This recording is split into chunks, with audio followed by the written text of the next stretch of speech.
Is honey really a superfood or just another myth? In today's episode, we will explore what science says about honey's impact on health. Can honey aid in the fight against cavities, enhance immunity, and even prevent cancer? What if I told you that honey might reduce the risk of heart disease and support your health in numerous ways? These are not just words. Everything is backed by scientific research. Stay tuned until the end, as this information may forever change the way you view this golden delicacy. Let us begin by presenting honey as a commonly used sweetener. Honey is frequently utilized as a substitute for sugar. While it is not a perfect replacement, as it still contains significant amounts of glucose and fructose, it is considerably better than regular white sugar. This is because honey contains numerous polyphenols that partially counteract the negative effects of excess glucose on our bodies, including insulin resistance. Therefore, while honey may not be the ideal sweetener, it is certainly a better option than common white sugar. Next, let us briefly mention the trace elements found in honey. Honey can contain vitamin A, B vitamins, vitamin C, vitamin K, potassium, calcium, manganese, phosphorus, magnesium, and sodium. Unfortunately, the levels of these nutrients in honey are not particularly high.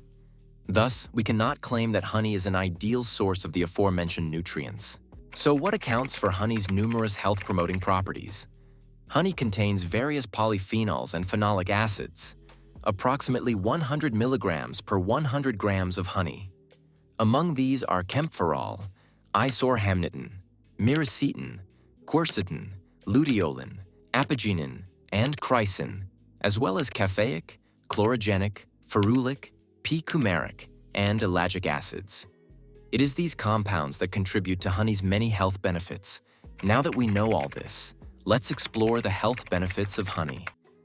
Let us begin by examining honey's impact on dental plaque and the health of our gums. Dental plaque is the initial stage in the development of tooth decay. Plaque is not visible on our teeth, as it is colorless and consists of bacteria and various carbohydrates, and it can even undergo mineralization. The close adherence of plaque to our enamel allows bacteria to have direct contact with it, leading to the production of various substances during their metabolism, which causes demineralization of the enamel. This is the initial stage of tooth decay. When it comes to our gums, there are several diseases to consider.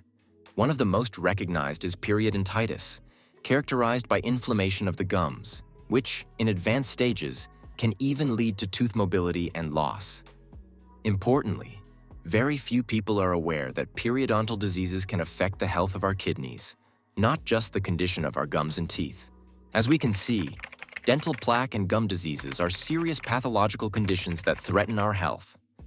So, what does honey have to do with all of this? It turns out that due to its antimicrobial properties, honey can help break down dental plaque and reduce inflammation in our gums.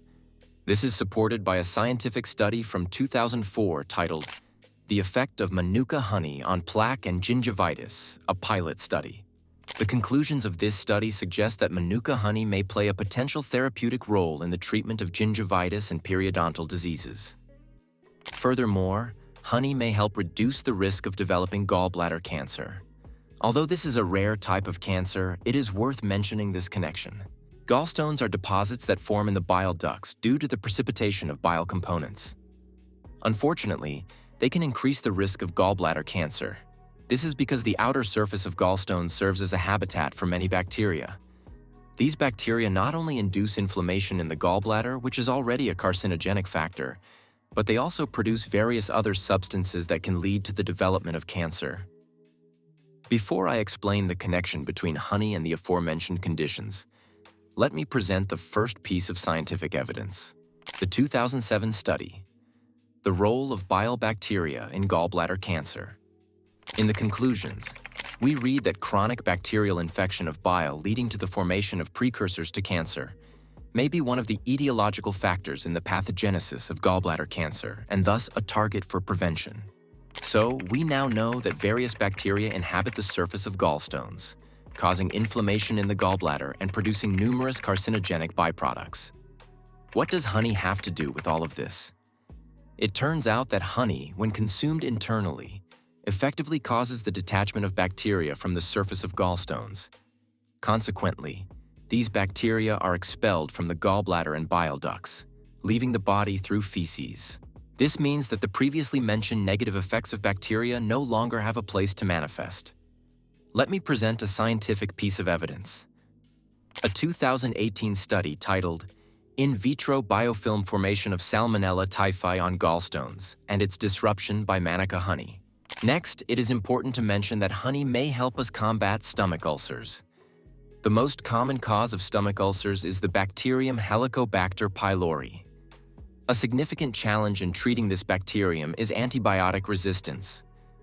Typically, we use clarithromycin or amoxicillin to treat stomach ulcers, but the effectiveness of these antibiotics can vary.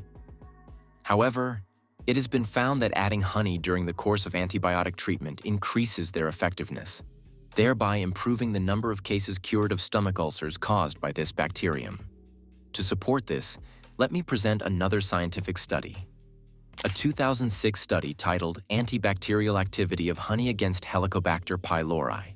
Now let's discuss the impact of honey on cardiovascular diseases, which are the leading cause of death worldwide. This includes coronary artery disease, stroke, heart attack, and others. A significant component of these diseases is lipid disorders in our blood, specifically triglycerides and cholesterol. It has been shown that consuming honey reduces triglyceride levels and bad cholesterol by 11% and 6% respectively. At this point, I would like to explain why honey may help prevent the onset of atherosclerosis. I have intentionally separated this point from cardiovascular diseases, as we already know that honey can regulate triglyceride levels in the blood. Additionally, honey may also inhibit the oxidation of cholesterol, which is one of the components of atherosclerotic plaques. Thus, reduced oxidation of cholesterol in our blood leads to less atherosclerotic plaque formation, which in turn promotes better health for our arteries and veins. Let's present another piece of scientific evidence. The effect of honey on the inhibition of peroxidation of human low-density lipoproteins. In this very important section, I would like to discuss the effect of consumed honey on the antioxidant capacity of our blood serum. The antioxidant capacity of blood refers to its ability to combat free radicals, which are associated with a multitude of chronic diseases. From cancer to neurodegenerative diseases such as Alzheimer's and Parkinson's disease. The greater the antioxidant capacity of our blood serum, the better protected we are against these diseases. Every 1% increase in antioxidant capacity is considered a very good result. It turns out that regular consumption of buckwheat honey can increase the antioxidant capacity of the blood by as much as 7%, which is an excellent outcome. Let's present the scientific evidence. A 2003 study titled, Buckwheat Honey Increases Antioxidant Capacity of Serum in Humans. The study states that the results showed a significant increase of 7% in serum antioxidant capacity, measured by the ORAC method, after consuming buckwheat honey dissolved in water. Finally, it is worth mentioning honey's activity concerning our immune system. Available studies indicate that honey supports the formation of T and B lymphocytes, as well as natural killer cells. These cells are the first responders at the site of potential pathogens such as viruses and bacteria.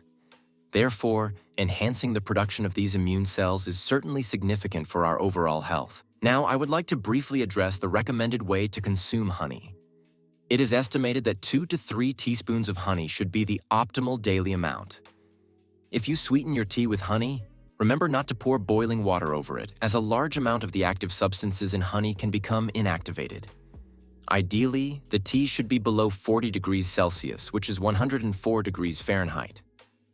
At this temperature, honey retains not only its polyphenols, but also its full spectrum of enzymes, thereby demonstrating its health benefits for our bodies. I hope I have clarified your doubts regarding the health benefits of honey when consumed internally. If you would like to learn how honey affects health externally, please let me know in the comments. I would be happy to prepare such material for you. Your feedback is very important to me. Don't forget to like, subscribe, and share it with someone who might benefit from it. And as always, I'll see you in the next episode. Take care.